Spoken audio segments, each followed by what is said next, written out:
Good evening, world of readers. I am Book Dragon Erin, and I would like to welcome you all back to my booktube channel, where today I will be reviewing The Kingdoms of Ruin, Volume 3 by Yoruhashi. The Kingdoms of Ruin is a young adult sci-fi fantasy manga series, and I have the first 3 volumes, all of which have the same name, just different volume numbers, so I won't be listing the series because that would seem rather redundant. As far as the summary goes, after the murder of his beloved mentor, the Ice Witch Chloe, Adonis swore revenge upon all mankind. Against all odds, he found respite with a group of surviving witches, but rest is fleeting.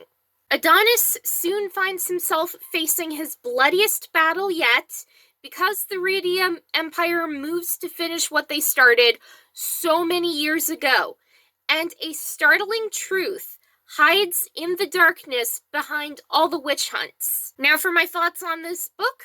By making evil appear less evil, you really need to compare the first evil to that of another. A better analogy that I can come up with would be like comparing Hannibal Lecter to Mason Verger. Lecter was evil, but Verger was evil on a completely different level. Torturing children, drinking their tears, which is sickening, all of that. So I give Lecter half a pass when comparing him to Verger. In this series, the humans appear evil out of jealousy because of the witches' powers. They're evil, yes, but when it's revealed the witches want to kill off the human race for hunting them first, it goes to show readers that the witches are equally evil in a completely different way. When I started reading this series, I sided with the Ice Witch Chloe and Adonis. When Adonis started killing off the innocents, whom he believed to be responsible for Chloe's murder, I sided with him less, but my fictional loyalty to this character wasn't diminished or something I considered a dying light at all. When it appeared the witches wanted to resurrect Chloe for good intentions, I sided with them. But I didn't know which way to turn or what to think when the witches were revealed to be equally dark-intentioned and planning to use Ice Witch Chloe's powers for evil. The battle between Adonis and one of the many evil humans in the series is positively epic. I could practically hear every swish and clang, boom and power of swords and magic. And I think, yes, humans and the witches in this scenario are two sides to the same coin. Neither race is very different from the other, and they act positively human and flawed, even though the witches are said to be a step above humans.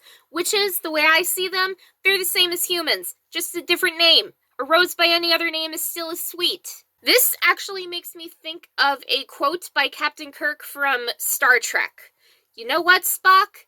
Everyone's human. For humans and witches alike in this series, I think 100% yes. If I had to choose a favorite character or somebody who I could see myself befriending in everyday life, that character would be Chloe, basic as that answer might be. I don't know much about her, but she's powerful, intellectual, and selfless. Those are 3 traits I admire in almost every fictional character I come across. I could see myself going on an adventure with Chloe the same moment I could be sitting on a rooftop watching the stars with her while drinking hot chocolate. She seems like a great character as well as a potentially great friend. In the past few weeks, I've read and reviewed this series.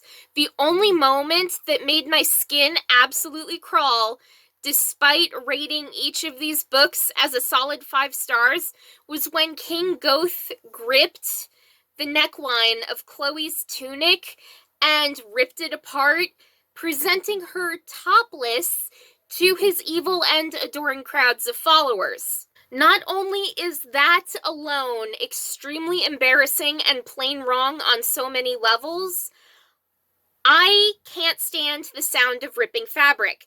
That's my nails on a chalkboard sound. I would rather hear nails on a chalkboard for hours on end than listen to the sound of ripping fabric. I hate it. I feel so cringy. My skin crawls whenever I think about it, and it's crawling now.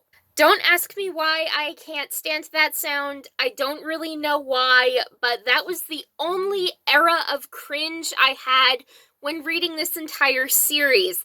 Overall, however, this series is awesome and I don't want it to end. So yes, I will definitely be reading this series, the rest of it anyways, in the future. I'm not sure when, but definitely I am going to finish this series. Moving right along into my final notes, I rated this book 5 out of 5 stars, and as far as my official review, the battle scenes in this manga were perfectly drawn, and the humans involved in Chloe's murder were positively evil, and I could practically hear the movements as if they were scenes in a movie that I could watch with my very own eyes, not just conjure up a daydream in my head. I loved it. Yes, humans and witches are still quite flawed as imperfect beings, and I don't see the races entirely different or separate from each other in any major ways, other than one is a human, one is a witch. They're the same thing. They're the same coin, just opposite sides. Still, this series is magic, even if it is written by a human wielding an epic pen. Thank you, Yoruhashi, for this such amazing series. I love it. I can't wait to read the rest of it and get the books in the mail in a matter of weeks. Anyway, that's about it for tonight, so if you enjoyed this video, hit that like button to show some support, subscribe to my booktube channel to get more videos like this, turn on that notification button to be notified when I upload brand new videos every single Sunday. Keep on reading and have a great day, everyone!